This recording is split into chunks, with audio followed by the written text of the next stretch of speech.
ver el contenido de este texto, que es muy breve.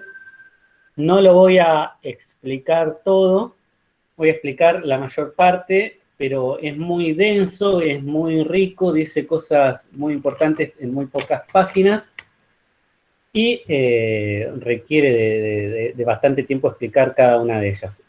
Además, las últimas 3 páginas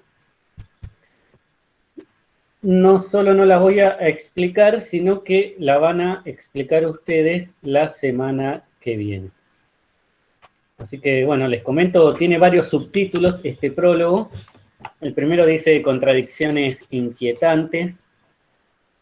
El segundo subtítulo es el modelo instrumental.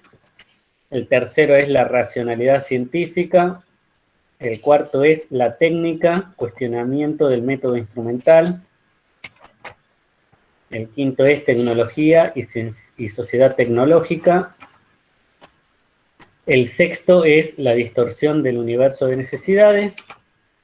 Séptimo, ética y tecnología. Y octavo, tecnología y tercer mundo. Entonces, el que ustedes me van a explicar la semana que viene son los 3 últimos, que serían la distorsión del universo de necesidades, todo eso ocupa una página.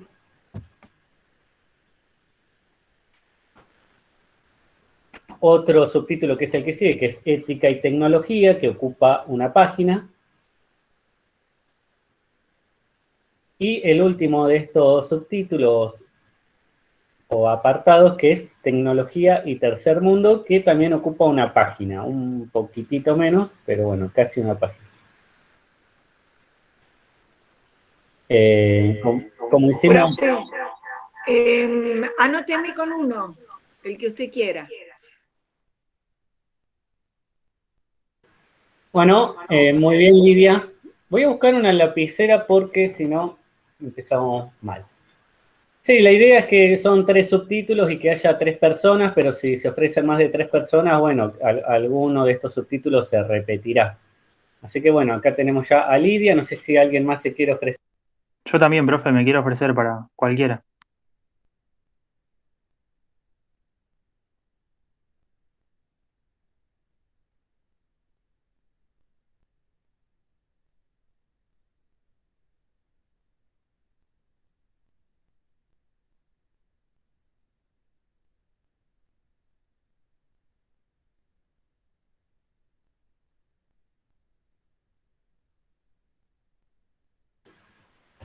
Muy bien, entonces por un lado tenemos a Lidia Briñolo y a Ignacio, ¿no? Sí, profe. Ignacio, ¿cómo se pronuncia tu apellido? ¿Es Berton o Bertón? Bertón con acento en la O sería. Creo que ahí no está escrito, pero va con acento.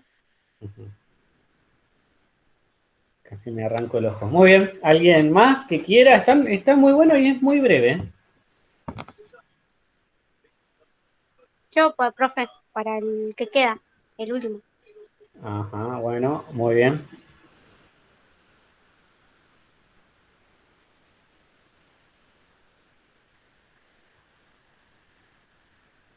Muy bien, también una presentación oral, comentan el contenido, párrafo por párrafo, sí, para enriquecer lo que van a decir, quieren traer algo que no esté en el texto, obviamente lo pueden hacer, pueden investigar por otro lado también para ampliar, pero igual siempre distinguiendo entre aquello que dicen la autora y aquello que es un agregado de ustedes.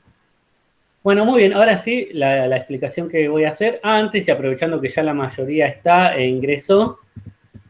Los links para los encuentros vía Meet siempre van a ser los mismos.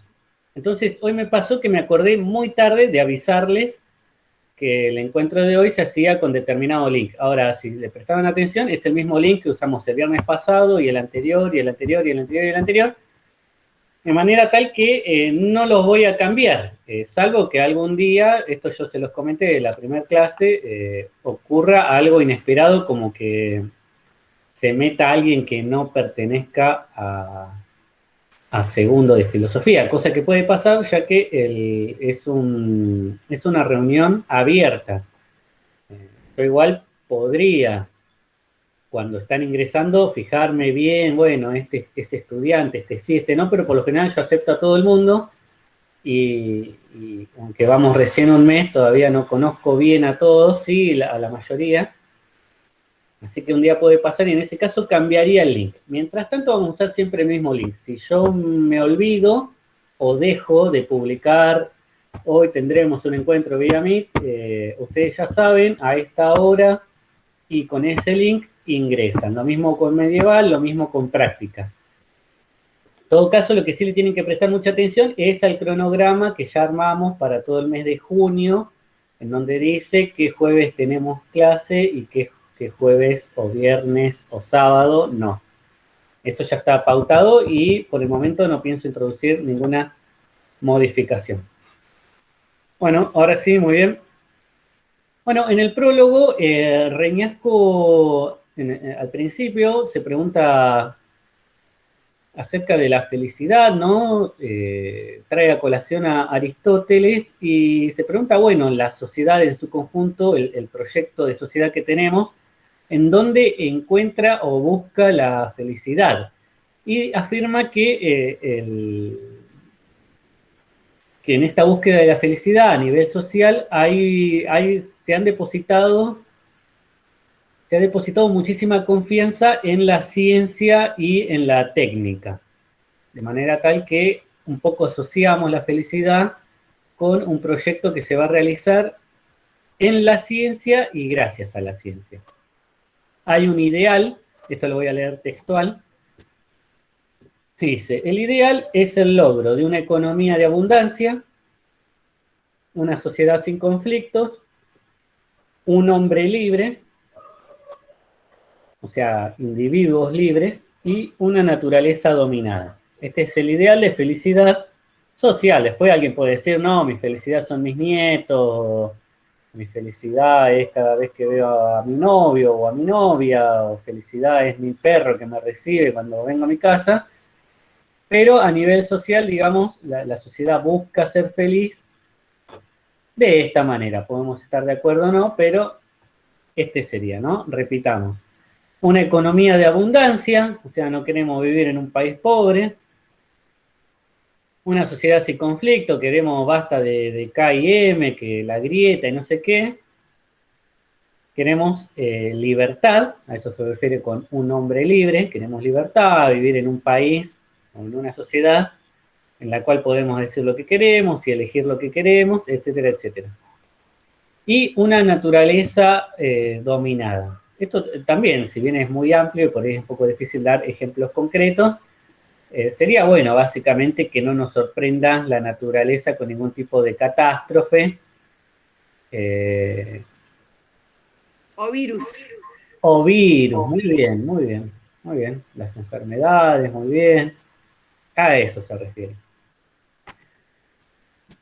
Bien, y efectivamente acá Reñasco reconoce que se ha producido un gran avance técnico y científico que pareciera que en algún momento nos va a permitir alcanzar este ideal. Sin embargo, inmediatamente después nos va a decir que en la misma medida en la que ha crecido la riqueza, y hoy nos encontramos con riquezas que superan cualquier riqueza habida en algún momento de la historia, ha crecido también la pobreza. En la medida en que la ciencia ha avanzado, también ha crecido la desigualdad social. También ha crecido la contaminación, también ha crecido la explotación ambiental. Han aumentado los conflictos sociales. Y bueno, hace referencia, porque esto es del año 1990, a las peores guerras, dice, que se han producido en nuestro siglo. Hace referencia, obviamente, al siglo XX. Sin embargo, entre el siglo XX y el nuestro no ha pasado mucho tiempo, y si tenemos en cuenta los periodos que abarcan la Primera Guerra Mundial y la Segunda Guerra Mundial, tampoco están muy lejos. Y por otro lado, el siglo XXI tampoco es que no ha transitado por ninguna guerra. Digamos, en nuestro siglo ya hemos conocido varias guerras, invasiones, por ahí en nuestro país podemos decir que hemos tenido la fortuna de que no, pero a nivel mundial sí se ha producido. Y en nuestro siglo ha seguido la carrera armamentística, se han inventado nuevas tecnologías para matar, o sea, no es que solamente se crean nuevas tecnologías para aumentar la rapidez de las comunicaciones y para generar más dinero, sino que también para matar, en realidad también en vistas a aumentar ganancias. Pero bueno, todo eso también ha ocurrido y debemos reconocer que a nivel social eso no lo tenemos muy asociado a la felicidad, de manera tal que tenemos un problema. La sociedad pretende una felicidad que se consigue en buena medida, no pura y exclusivamente, pero en buena medida gracias al desarrollo científico. Pero lo que sucede es que el desarrollo científico se está produciendo, no está estancada la ciencia, y sin embargo también han aumentado los problemas. Bueno, todo esto que dije es la primera página recién, ¿no? Y es como la presentación del panorama de lo que va a ser analizado después. En el siguiente apartado, que es el modelo instrumental, se va a dedicar a explicar esto. ¿Qué es esto? El modelo instrumental. Ya lo estuvimos viendo de manera indirecta, cuando estuvimos viendo reduccionismo, cuando estuvimos viendo a Bunge y sobre todo cuando estuvimos viendo a Klimovsky y su teoría de los tres contextos. ¿Qué plantea el modelo instrumental? Plantea que la ciencia es un instrumento, es una herramienta.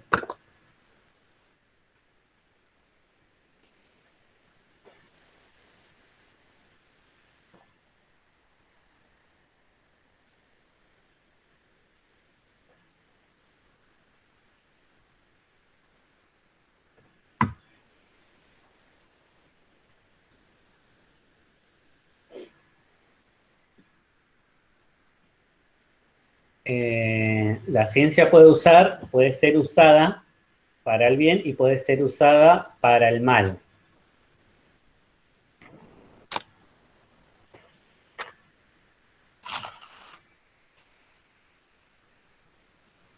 Por eso es una herramienta y digamos, dependiendo de para qué se use, va a estar bien o va a estar mal. Es decir, en definitiva, depende de las personas que la utilizan, pero no de las personas que la crean a la ciencia, ¿se entiende? ¿Quiénes son estas personas? Ya lo estuvimos viendo con Bunge. Estos son políticos, economistas y empresarios principalmente.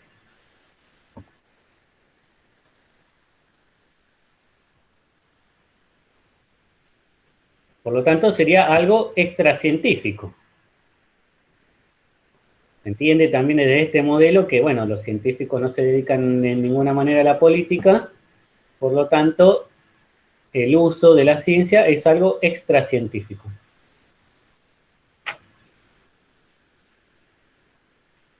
De manera tal que lo científico propiamente dicho sería algo neutral. Y también, por supuesto, racional y también, por supuesto, objetivo. La ciencia es objetiva, la ciencia es neutral, la ciencia es racional. Lo que la ciencia busca, desde esta óptica instrumental, es leyes, descubrir, poder predecir, encontrar explicaciones a distintas preguntas que se plantean ante un mundo que no entendemos totalmente. ¿Por qué pasa esto? Bueno, lo ponemos a investigar y utilizamos el método científico y encontramos una respuesta. Y bueno, todo esto parece justamente muy neutral y objetivo y etcétera. Bien, esto también voy a leerlo textual, porque dice Reñasco, esta interpretación implica varias consecuencias y va a mencionar 5 consecuencias. Entonces, primera consecuencia de este modelo instrumental. 1. Toda tecnología es usada para toda tecnología para uso pacífico es beneficiosa. Es decir, salvo las armas, cualquier otro invento es bueno.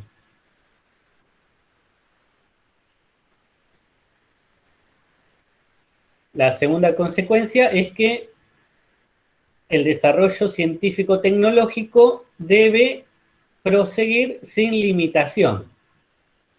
Digamos, si lo que inventa la ciencia es buena, no le podemos poner trabas a la ciencia, sino que la ciencia debe todo el tiempo estar avanzando hacia todas partes, sin ningún tipo de límite. Tercera consecuencia es que los efectos negativos de la tecnología se solucionan con otra tecnología. Esto a mí me hace acordar a los Simpsons cuando se quedan atrapados en un gran pozo que habían cavado. No me acuerdo si era para rescatar a Bart o qué. Y entonces, bueno, ¿y ahora cómo salimos del pozo? Dicen, y bueno, cavando, o sea, haciendo cada vez más pozos. Se supone que en alguna parte iban a salir, ¿no? Bueno, esto es igual.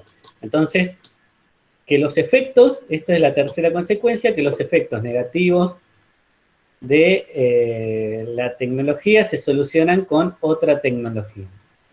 A ver, ahí alguien nos va a pasar, creo que es Florencia, el dato exacto. Buscaban el tesoro del gato. Ah, sí, ya me acordé qué capítulo. Muy bueno. Muy bien. Cuarta consecuencia es que la dirección y el ritmo del desarrollo tecnológico dependen de la voluntad del hombre. Esto está muy bueno, ahora lo vamos a desarrollar un poco más. Entonces, la cuarta consecuencia es que la dirección y el ritmo del desarrollo tecnológico dependen de la voluntad del hombre. Es decir, si el hombre pretende frenar el desarrollo tecnológico, basta solamente con que quiera y lo va a hacer. Y si lo quiere impulsar, lo puede hacer. Toma la decisión y lo hace. Es una visión voluntarista, se dice. Es decir, bueno, en consonancia, digamos. Tenemos un martillo, el martillo no tiene voluntad propia, sino que depende de la voluntad de quien la maneje, que este martillo nos sirva, no nos sirva, lo usemos, no lo usemos, le demos un golpe en la cabeza a alguien o le demos otra utilidad. Y quinta consecuencia, para corregir las consecuencias negativas de la tecnología, basta orientarla hacia fines éticos.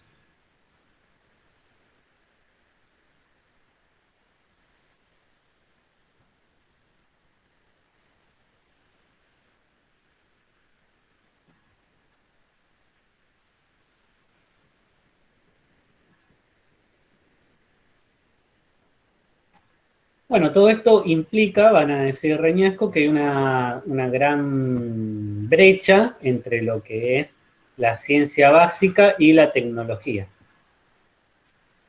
Eso es un vocabulario que no lo estuvimos profundizando, en los textos de Klimovsky, en las aventuras del conocimiento científico, está muy bien explicado, diferencia entre ciencia básica y ciencia aplicada.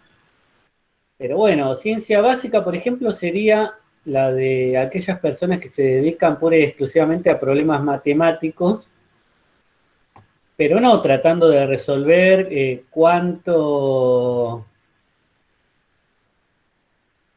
de acero se necesita para construir un edificio de 180 metros de altura. No, es gente que se dedica a resolver problemas matemáticos totalmente abstractos y desligados de la realidad. O sea, no están sumando kilos de manzana o la masa de los continentes, no, nada de eso, sino pura y exclusivamente problemas teóricos y abstractos que implican números, pero números que no representan nada.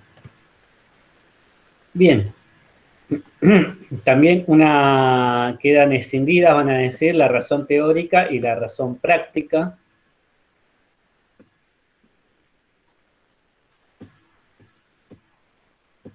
Y va a quedar también escindidas el conocimiento y la ética.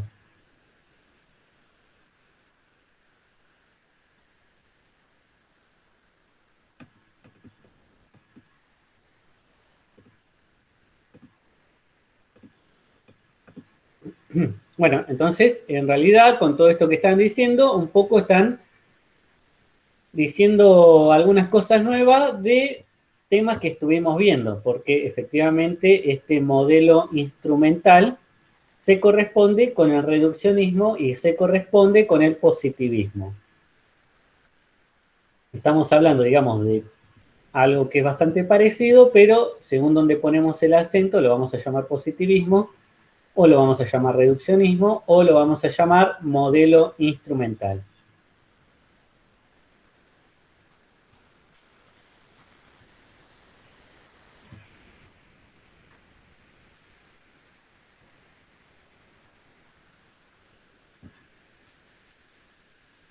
Bueno, en el siguiente apartado nos va a hablar María Reñasco de la racionalidad científica. Y acá es donde comienza su crítica justamente al modelo instrumental, en este apartado. Bueno, va a decir que si algo caracteriza a la ciencia moderna es el método experimental. Voy a decir todo lo que está en el apartado en una oración y después lo desarrollo. El método experimental está guiado por principios que coinciden con lo que busca el capitalismo. Y por lo tanto, el método no es neutral. Ahora voy a desarrollar todo, pero esa es la idea general de todo este apartado. Es decir, pareciera que el método científico nos garantiza el encuentro de la verdad, pero lo que nos está diciendo acá María Reñasco es que el método en sí, no el producto de la ciencia, que es el conocimiento científico, pero estamos hablando del método, que no es el producto, sino aquello que utilizan científicos y científicas para producir el conocimiento científico. Bueno, va a decir que el mismo método científico no es neutral.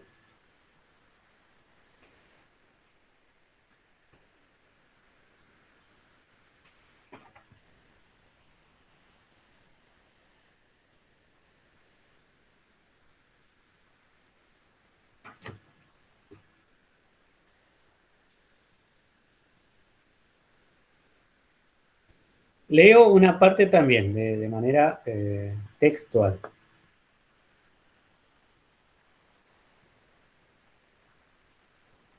Desde su carácter teórico, la ciencia participa de la racionalidad tecnológica. Avanzo algunas oraciones, después dice: las aspiraciones de la racionalidad científico-tecnológica de controlar la naturaleza coinciden con las expectativas de expansión de la ascendente sociedad industrial.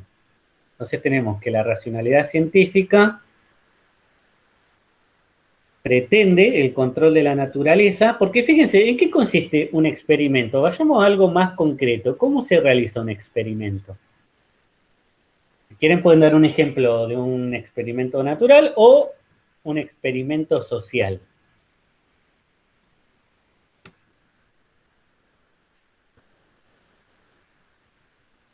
Inventen, ¿eh? No es necesario que traigan un ejemplo de la historia, de la ciencia, no. Primero a través de la observación.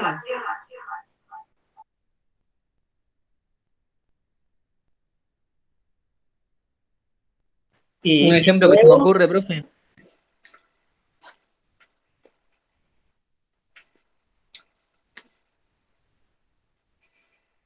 Sí, perdón.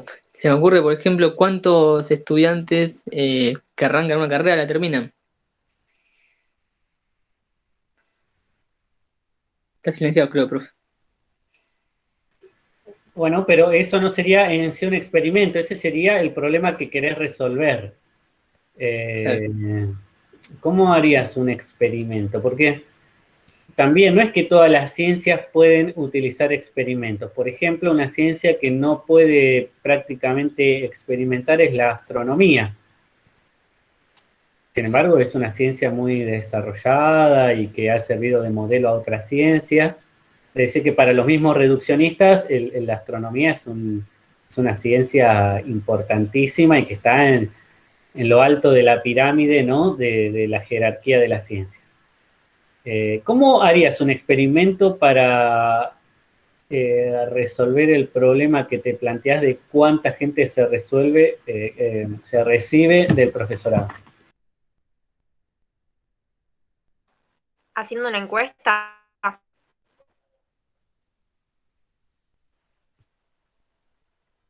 Bueno, el problema de la encuesta es que no es un experimento. Por ahí no saben todavía lo que es un experimento. Profe, otorgando becas y viendo quién de los becados puede llegar a finalizar la carrera, digamos. Bien, bien, bien. Eso ya sería más un experimento. Más en detalle, ¿cómo lo harías? Supongamos que vos sos el que otorga las becas. ¿Cómo llevarías adelante este experimento? Y otorgaría las becas y dividiría digamos, por rangos etarios. Le daría, no sé, 5 becas a personas de entre 20 y 30, 5 becas a gente entre 30 y 40 y otros entre 40 y 50. Y verificaría después, año a año, cómo van rindiendo cada uno y entonces voy más o menos separando por las edades que tiene cada uno. Perfecto, eso sería un experimento, ¿se entiende? En este caso, supongamos yo soy quien otorga las becas, puedo hacer lo que dijo Facundo, o puedo decir, yo sé que todos los años ingresan una determinada cantidad de estudiantes de filosofía y todos los años lo que voy a hacer es darle a la mitad de esas personas becas y a la otra mitad no. Sin embargo, yo previamente voy a ver cuáles son sus ingresos económicos y todo eso, y yo no voy a ayudar a un solo sector por una sola característica. Por ejemplo, para tener mayor control de este experimento, no voy a, por ejemplo, darle la beca solamente a los varones, o no le voy a dar solamente la beca a las personas que tienen problemas económicos. No, porque si no va a haber otros factores que van a intervenir. Se supone que yo voy a tener control, aunque sea de registro, de todas las variables. Entonces yo le voy a dar a la mitad del curso becas. Entonces en un año hay 50 ingresantes, yo le voy a dar a 25, otro año hay 60, le voy a dar becas a 30 personas. Y bueno, si son 30 personas van a ser 15 mujeres y 15 varones, y de cada una de estas personas los voy a dividir en 3 grupos etarios. Entonces esas 15 personas, 5 van a ser mayores de 18, pero van a llegar hasta 35 y así, ¿se entiende? Y luego también tengo que ver cómo se desarrollan sus carreras académicas en su totalidad. Es decir, tengo que ver qué notas se sacan, cuánto rinde de finales, cómo le van en las cursadas a las personas que les di la beca y a las personas que no les di las becas también. Yo tengo que tener todo. Es decir, y obviamente si quiero hacer esto tengo que tener acceso a las notas. ¿Se entiende? Tengo que tener entonces un cierto control sobre el mismo instituto o sobre el cuerpo docente. ¿Se entiende? Y un cierto control también sobre las personas que les di las becas y las personas que no les di las becas. Bien, y después esta información, ¿para qué me podría llegar a servir?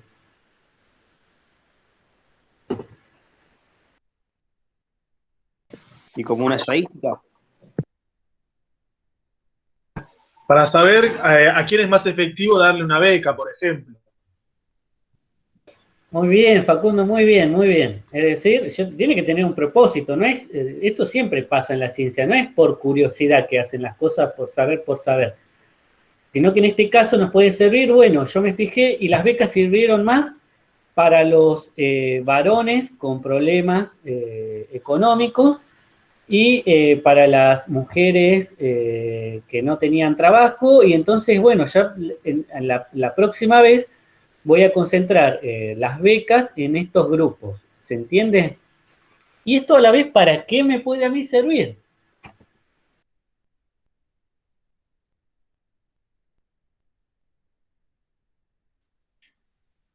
Para ver si está yendo mal por ahí. Para optimizar el sistema educativo para que la mayor cantidad de ingresantes que haya en una carrera podamos asegurarnos que termina esa carrera.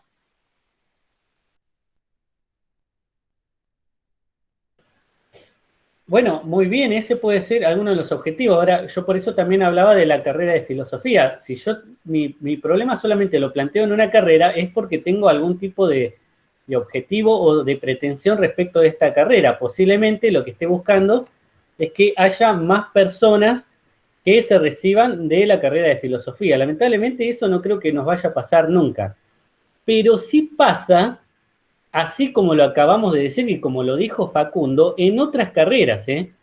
En otras carreras se les da becas casi que inmediatamente a las personas que pretenden estudiarlas porque hay una gran demanda de esas personas, ¿entiende? No va a pasar con filosofía, nunca van a decir, uy, necesitamos más gente que estudie filosofía, vamos a darles becas y vamos a tratar de que esa gente se reciba. No, lo hacen mucho con gente que estudia alguna tecnicatura, gente que estudia algún tipo de ciencia física, pero no pasa con la gente que estudia filosofía, ¿se entiende? Entonces, o ingeniería.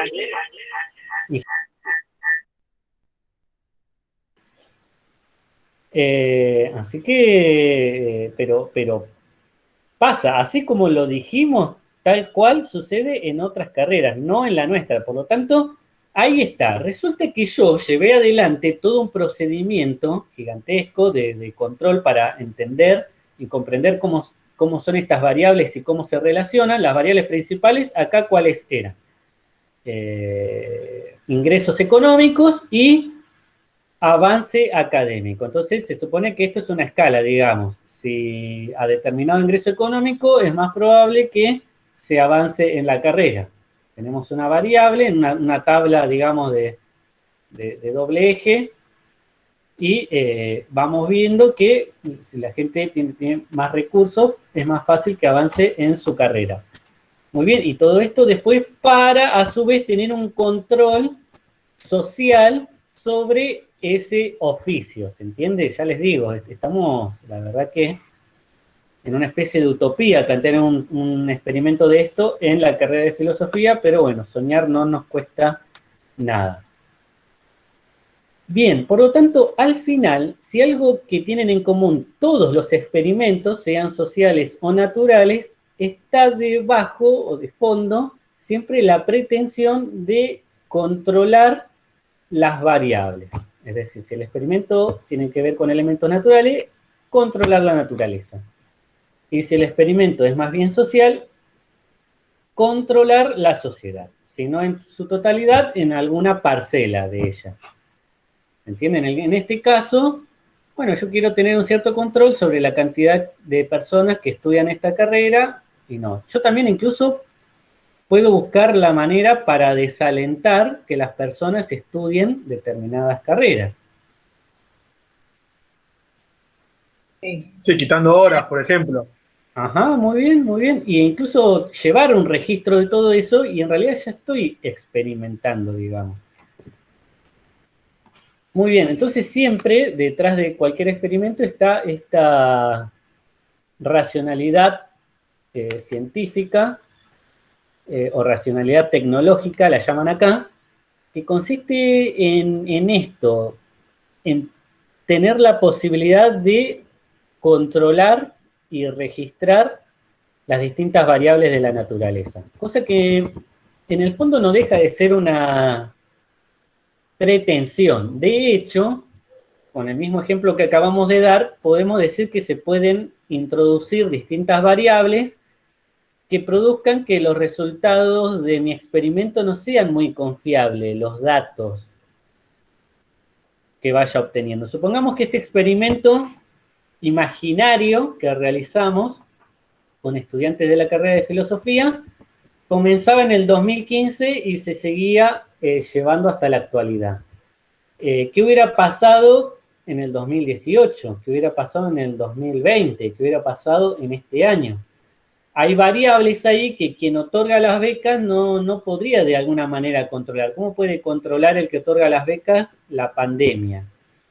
o lo que sucedió, la tragedia de Sandra y Rubén.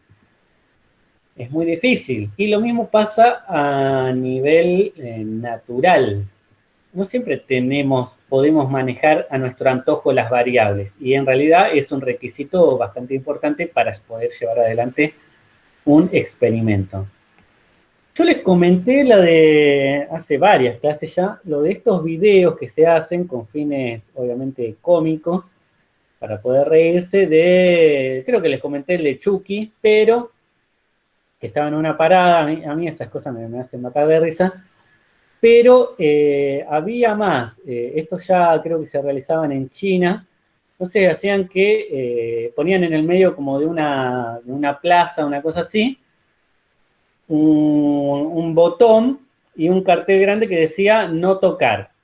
Y entonces iba una persona y no podía más de curiosidad y apretaba el botón y automáticamente todas las personas de la plaza como que se desmayaban y quedaban en el piso, o en otros casos dejaban de moverse, quedaban directamente como petrificadas. Sonaba como una especie de alarma que sonaba en toda la plaza y parecía que se detenía el tiempo, ¿no? O en otros casos que se desmayaba todo el mundo. Y entonces, bueno, las personas que habían tocado el botón no podían entender nada y apretaba de nuevo, no podía saber y bueno, después se iba corriendo.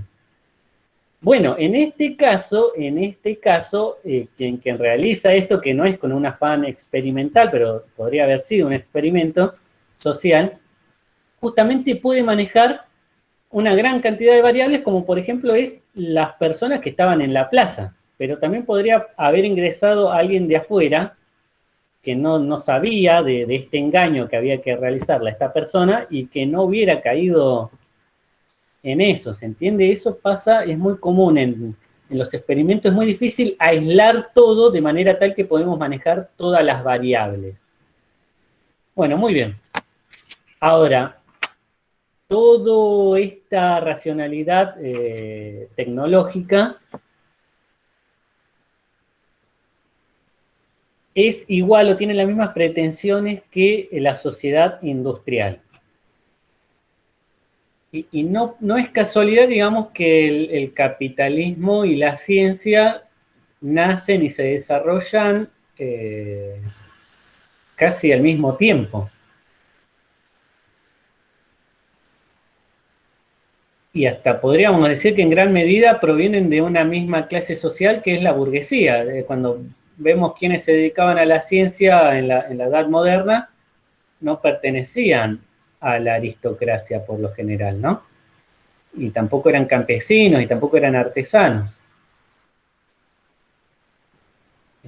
Algunos, bueno, eran ennoblecidos, algún que otro pertenecía a la aristocracia, pero ese afán por conocer más de la naturaleza para poder obtener mayor rédito económico, ¿de qué clase social podía provenir? Sino de aquella clase que debía su estatus social a justamente sus ingresos económicos. Bien, otra parte leo textual: el destino de este sujeto, su vocación más íntima, será la anulación de la dualidad mediante la apropiación, la manipulación, el dominio de lo otro, para acapararlo en el ámbito de la autoconciencia. ¿A qué se refiere acá? Bueno, debido también hay una concepción antropológica dentro de la ciencia que entiende que hay un sujeto cognoscente y hay un objeto cognoscible. Por lo tanto, acá se da una dualidad. Tenemos el sujeto y el objeto. Dos cosas. Sujeto y objeto. Y acá lo que dice es que el destino o la pretensión de este sujeto es el de poder, dice, acaparar, apropiándose, manipulando, dominando esto otro que es el objeto. A este sujeto científico le molesta esta otredad que es el objeto, y para poder entenderla y comprenderlo va a buscar su dominio. Muy bien, luego viene otro apartado que es la técnica, cuestionamiento del modelo instrumental. Y acá nos dice la autora, trae varios autores. Uno es Mircea Eliade. ¿Ya lo han visto a Mircea Eliade? Todavía no. Ya lo van a ver. Y bueno, de Mircea Eliade nos trae un concepto que es el de transutilitario, y se refiere a que la tecnología, los instrumentos técnicos, no son algo pura y exclusivamente material y útil.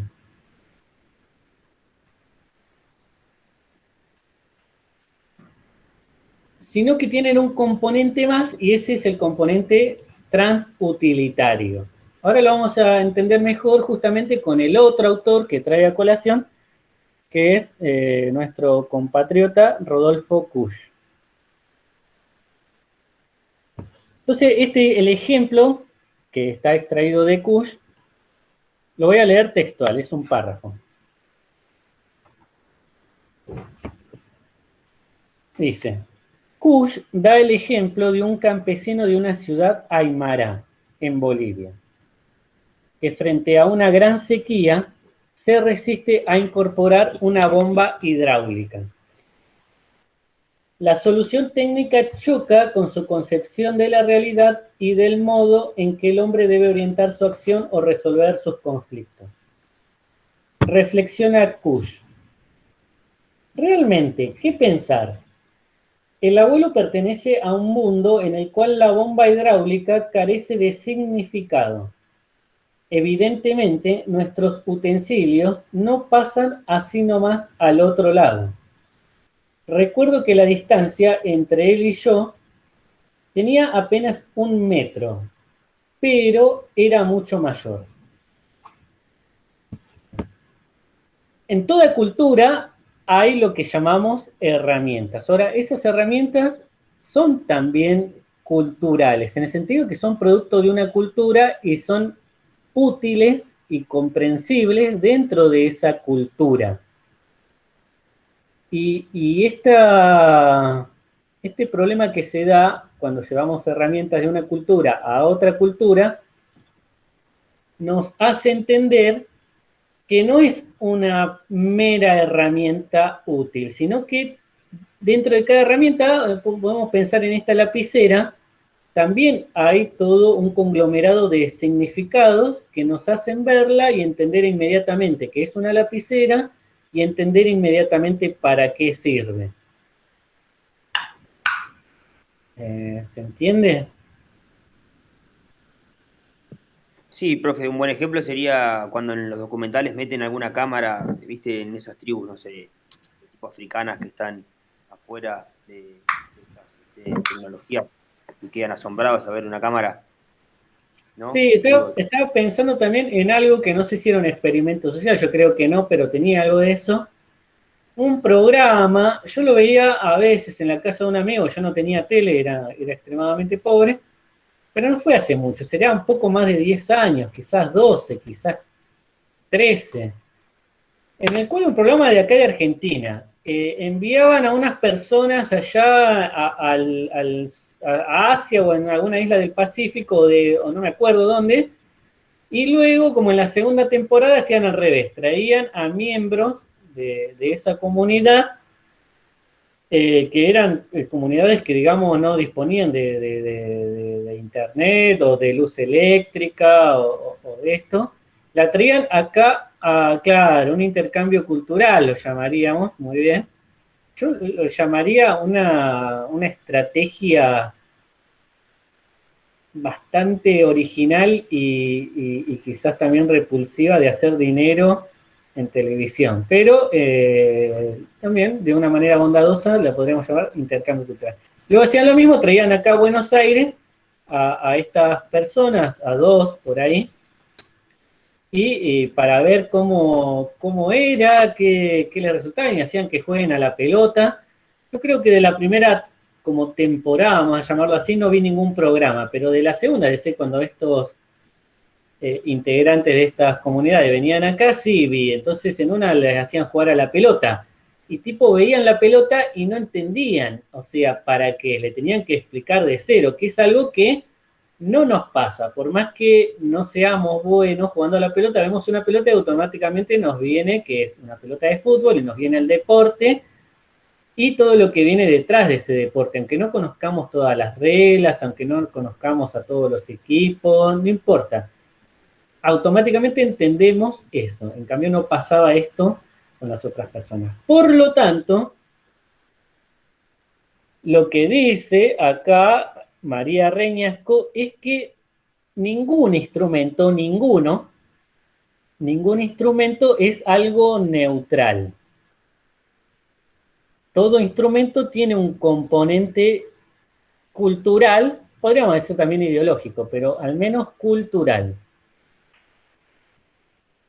Las herramientas no son meras herramientas. Tienen, acá dice, remite a un código, a una red de referentes de significados, fuera del cual pierde su sentido.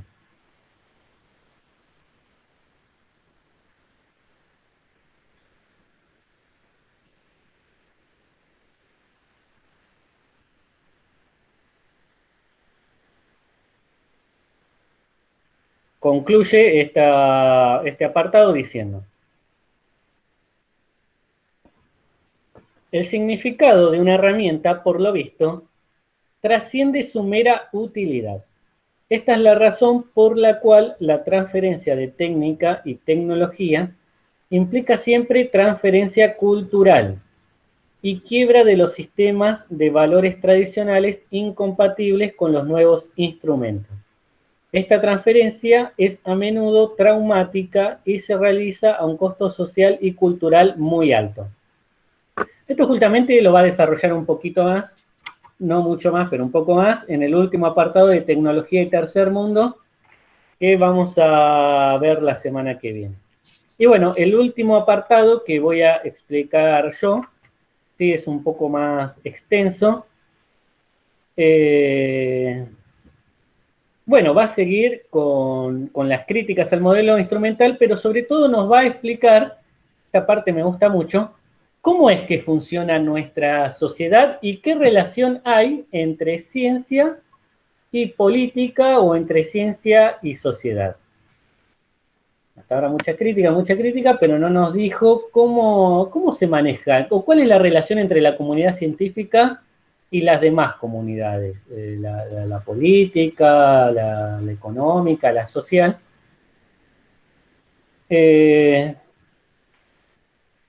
Acá dice, no solo hablamos de un sistema, sino de una sociedad o cultura tecnológica. Este sistema opera en gran medida como una fuerza autónoma, que posee su propia lógica interna y que proyecta sus propias normas de acción. El fenómeno tecnológico se presenta actualmente como un poder que enfrenta al hombre y que, lejos de amoldarse dócilmente a sus objetivos, lo hostiga con las exigencias derivadas de su dinámica inmanente. Bueno, justamente esto lo hablaba ayer en la carrera de Historia. Una estudiante me preguntó si podíamos entender a la memoria colectiva. Estábamos hablando de la memoria colectiva y me decía, ¿podemos entender la memoria colectiva como el conjunto de la manera de entender el pasado de cada uno de los individuos? Es decir, ¿cómo se forma la comunidad, la memoria colectiva? Bueno, cada persona entiende el pasado personal y de su país de una manera determinada, y sumando a estas miles o millones de personas, formamos la memoria colectiva.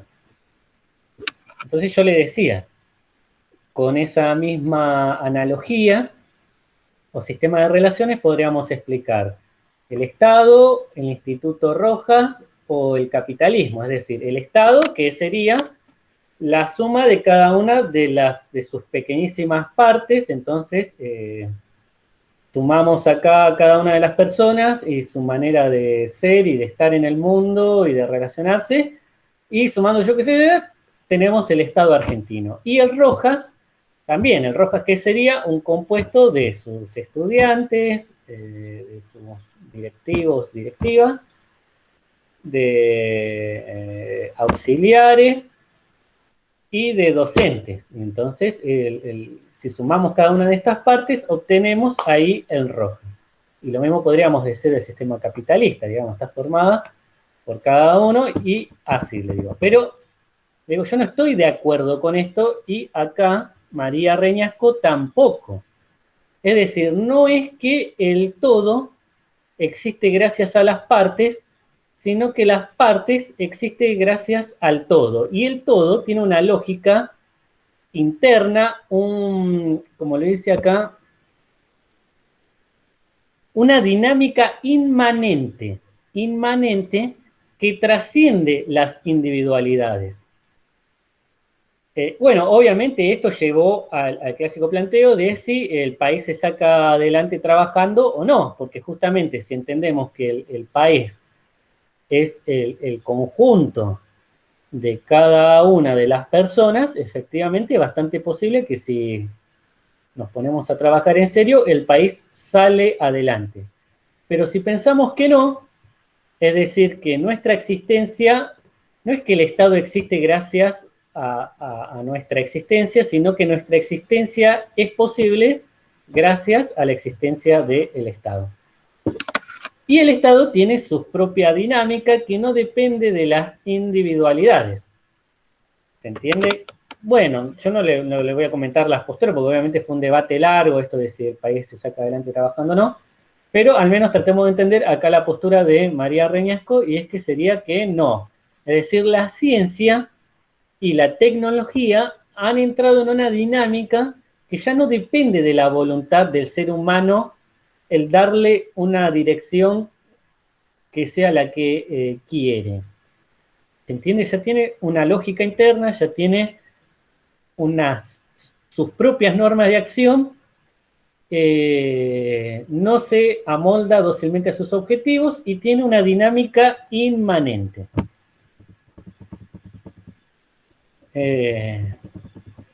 Entonces, bueno, esto es una crítica, por supuesto, a esa ideología voluntarista que habíamos visto 2 apartados atrás.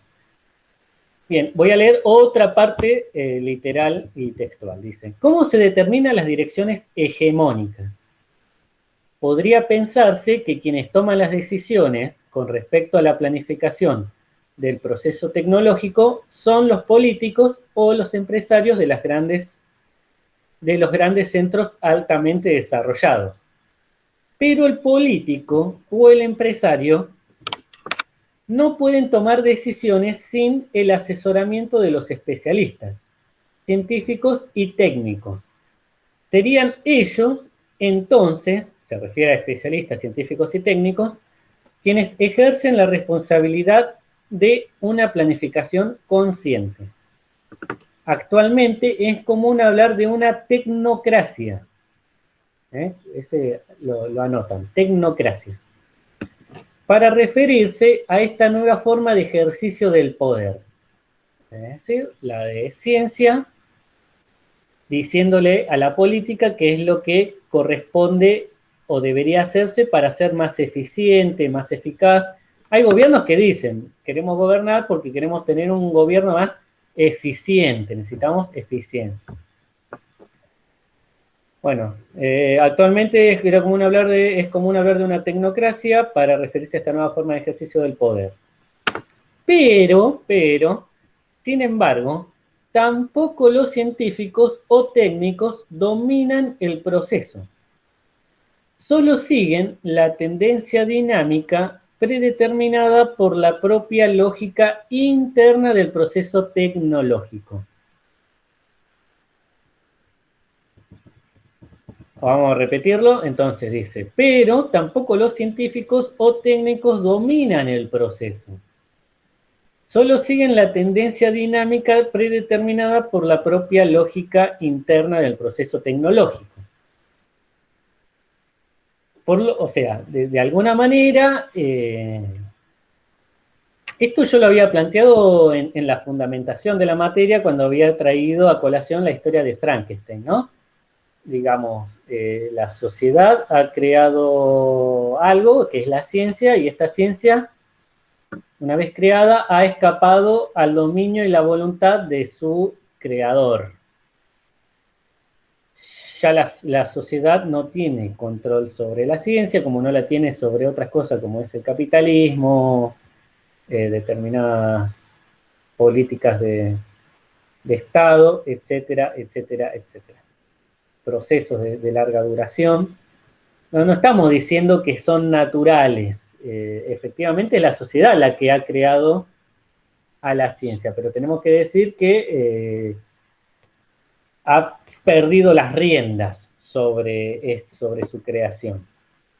Dice, se genera una nueva forma de dominio, el ejercicio del poder no está personalizado, pierde su antigua vinculación de sujeto a sujeto.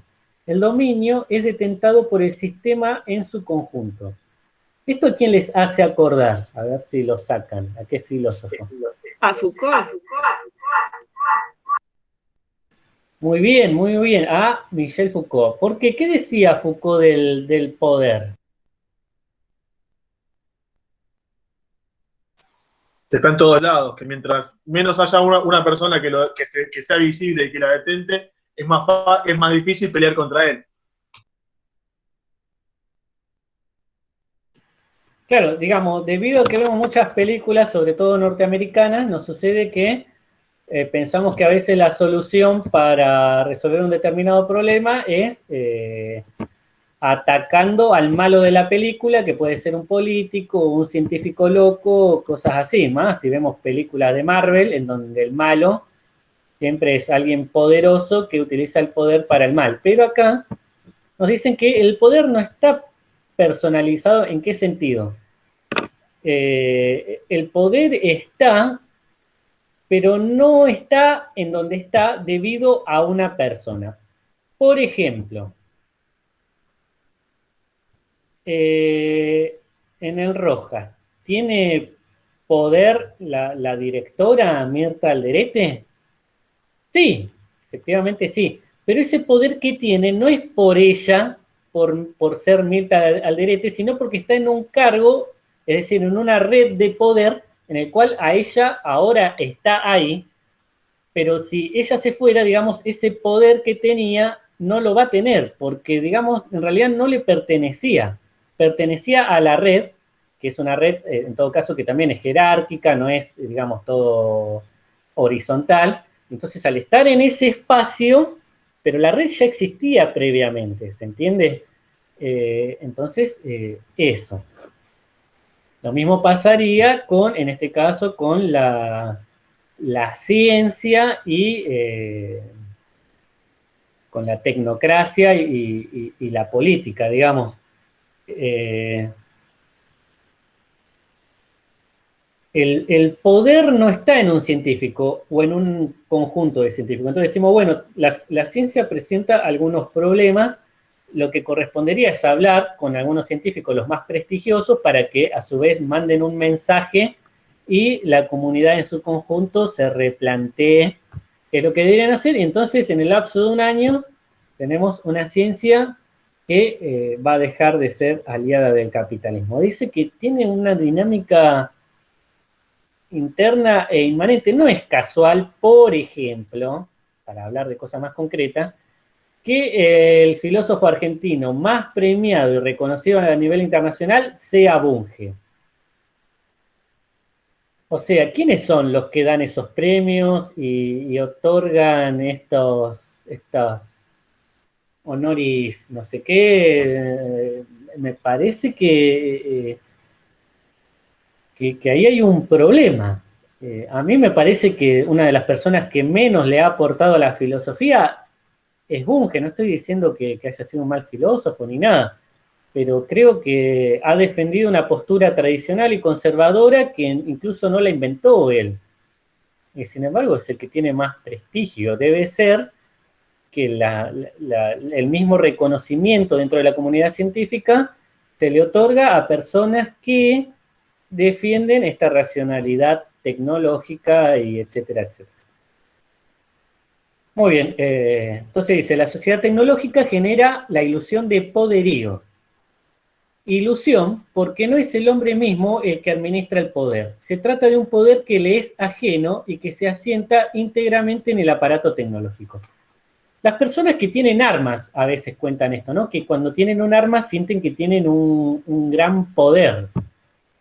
Se sienten poderosos. Y lo que dice acá es que en realidad esto es una ilusión que le es ajeno, es decir, por más que el arma sea tuya, el arma da esa sensación de poder por algo que no pasa por vos, sino por algo que ya pasa directamente por el arma. Lo podemos pensar también con el celular. Nos compramos un super celular, imaginemos que nos gastamos, no sé, 100.000 pesos en un celular. Entonces de pronto nos sentimos que tenemos la posibilidad de todo, nos entran todas las aplicaciones y podemos grabar absolutamente todo y tiene cámara para ver de acá y para ver de allá y nos da la sensación también, ¿no? de que nuestro poder de alguna manera aumentó, nuestra rapidez, nuestra eficacia, etcétera, etcétera. Bueno, pero digamos, ¿vos dominás el celular? ¿Vos estás dominando esta tecnología o un poco te está dominando a vos? ¿Querían agregar algo? Me pareció que alguien estaba por hablar.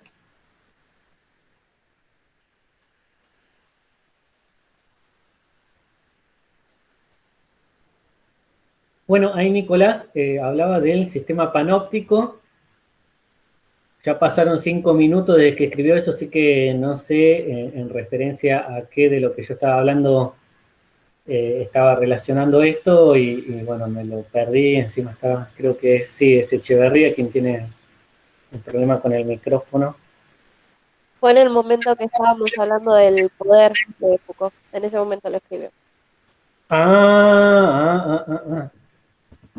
Claro, sería algo así. Vieron que en el sistema panóptico, bueno, todo está ordenado para que desde un centro se pueda controlar a las personas que están en distintas celdas, que no se pueden ver entre sí, etcétera, etcétera, y que a su vez se sienten todo el tiempo observadas.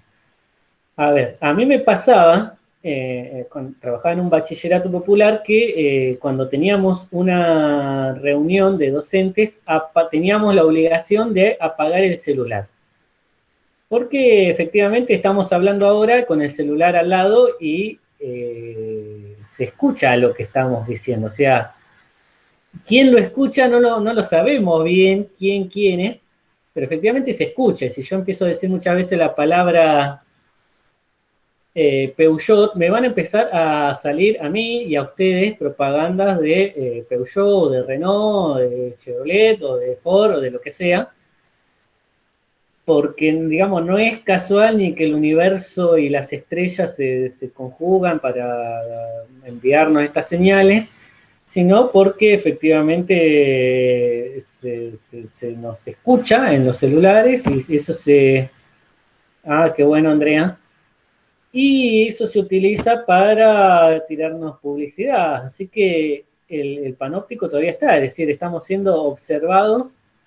También hace poco salió que, no sé si es la gente de Instagram, cada vez que estamos usando Instagram y nuestro celular tiene cámara, también nos están viendo, aunque nosotros no pongamos para grabar, no ponemos la cámara, al tener la cámara ahí se nos ve y ven qué estamos haciendo y eso también lo utilizan para tirarnos publicidad por la cabeza. Bien, así que estaba muy bien lo que decías, Nicolás. Hay un documental en Netflix que se llama Nada es privado, que está bueno ver cómo se generan algoritmos en base a las búsquedas que cada uno hace, a los gustos, a las páginas que uno sigue, a todo ese tipo de cosas. Entonces crean perfiles de personas como para saber también qué tipo de cosas les pueden llegar a gustar a esas personas.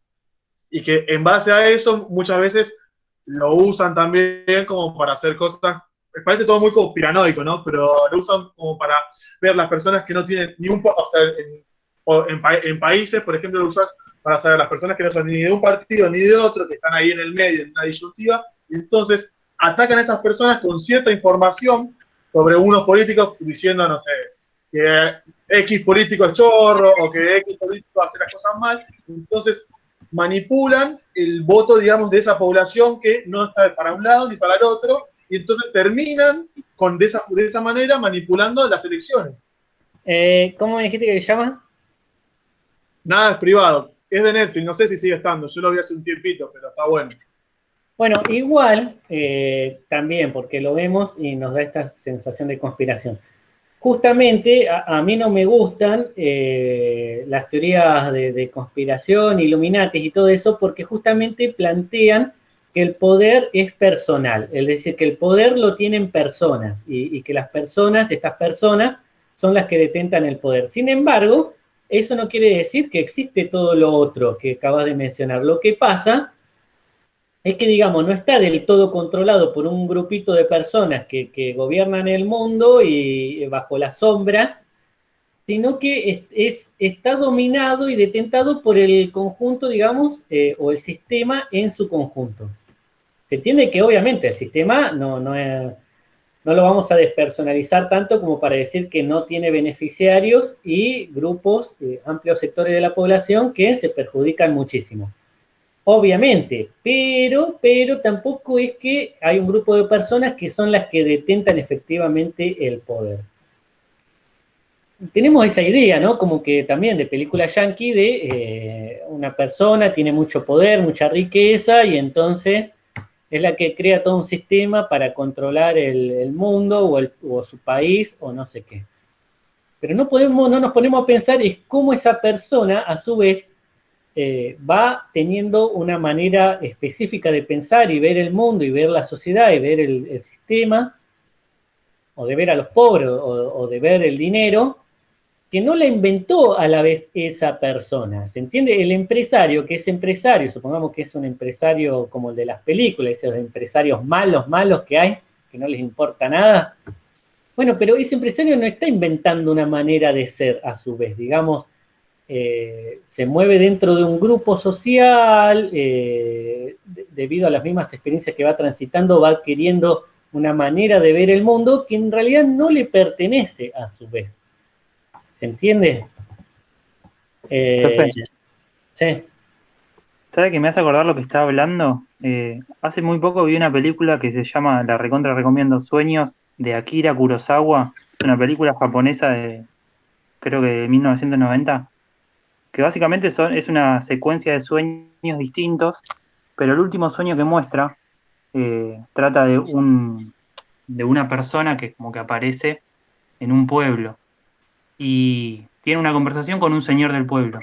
Y precisamente da cuenta de esto, que la persona que aparece en el pueblo, que es ajena al pueblo, tiene una perspectiva de la vida y de la realidad totalmente distinta a la del pueblo, a la del señor del pueblo. Y el señor del pueblo precisamente trata de que en la actualidad la humanidad está siendo gobernada por la ciencia y la tecnología, cuando en realidad creemos que nosotros somos los que gobernamos a la ciencia y la tecnología. Es precisamente lo que se está hablando. Y nada, yo cuando vi eso me quedé pasmado porque nunca lo había visto de esa manera y creo que lo muestra de una forma súper amena. Muy bien, Ignacio. Bueno, el aporte. Justamente es bajo esta teoría de la conspiración que, por ejemplo, ¿de qué manera podríamos resolver radicalmente los problemas? Bueno, liquidamos a este grupo de reducidos de Illuminatis que gobiernan el mundo y se acaba todo el sistema y cae el capitalismo y caen los espionajes, caen las redes sociales, cae todo. Y no va a pasar eso. Digamos, si el capitalismo es un sistema que existe pura y exclusivamente gracias a los grandes empresarios, bueno, ustedes imagínense, liquidamos a los grandes empresarios y se acaba, y no es así, digamos, ya se ha independizado incluso de lo que pretenden los grandes empresarios. Bueno,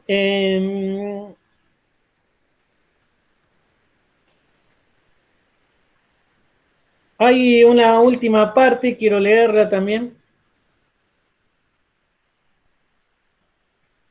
imperativos en esta sociedad tecnocrática y la lógica interna de la ciencia, del desarrollo tecnocientífico, se debe, o el motor de este desarrollo son el imperativo tecnológico.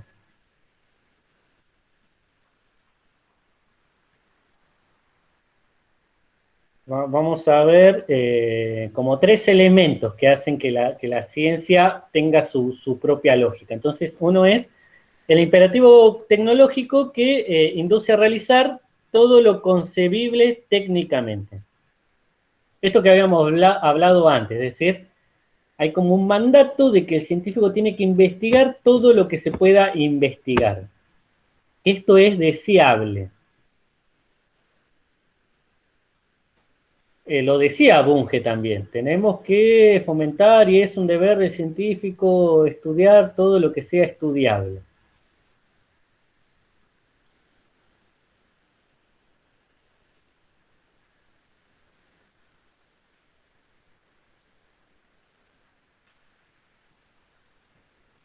Otro es el criterio de racionalidad tecnológica. Criterio de racionalidad tecnológica.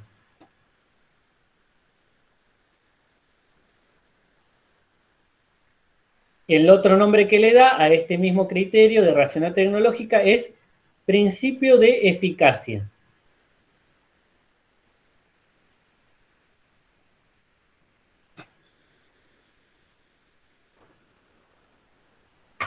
¿Qué es lo eficaz? Aquello que nos ahorra dinero o directamente nos da ganancias.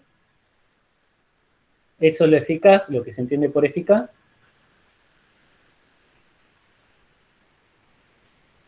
Y aquello que nos ayuda a ahorrar tiempo. Así que este es otro motor de la lógica interna del desarrollo tecnocientífico. Entonces teníamos el imperativo tecnológico y ahora tenemos el principio de eficacia o criterio de racionalidad tecnológica. Y por último, el tercer factor es el de la competencia.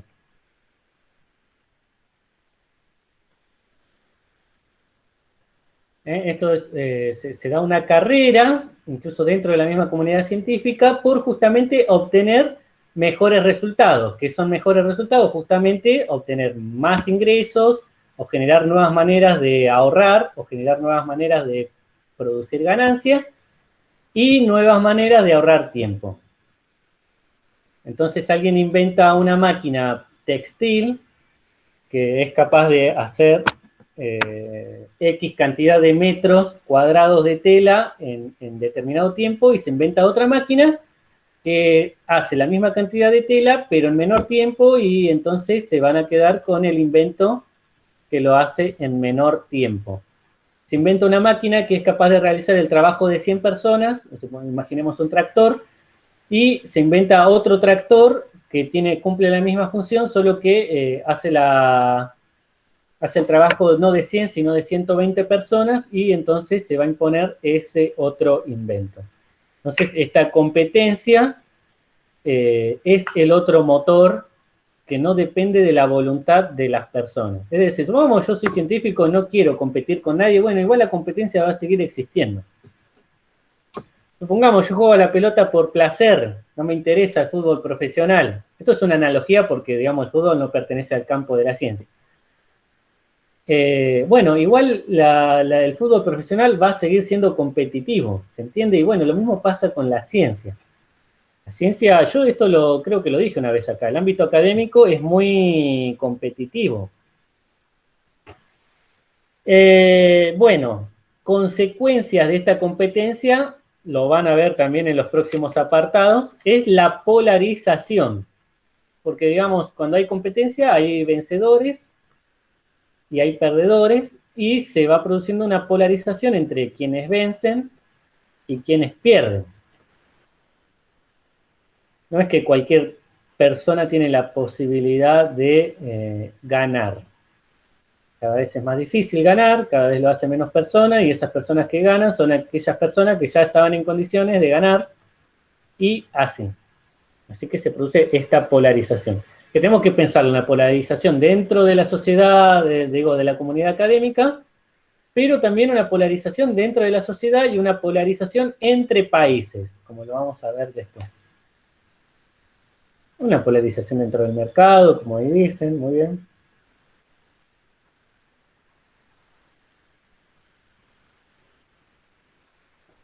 Bueno, hasta acá mi parte. Recordemos entonces, tenemos 3 apartados. Uno es la distorsión del universo de necesidades. Otro apartado, ética y tecnología. Y el último, tecnología y tercer mundo.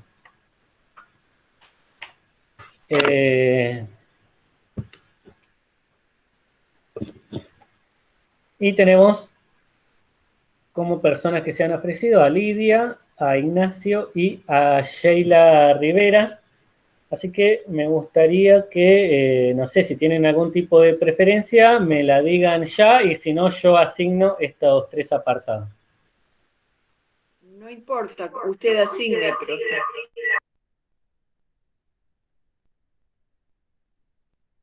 Cualquiera, lo que ustedes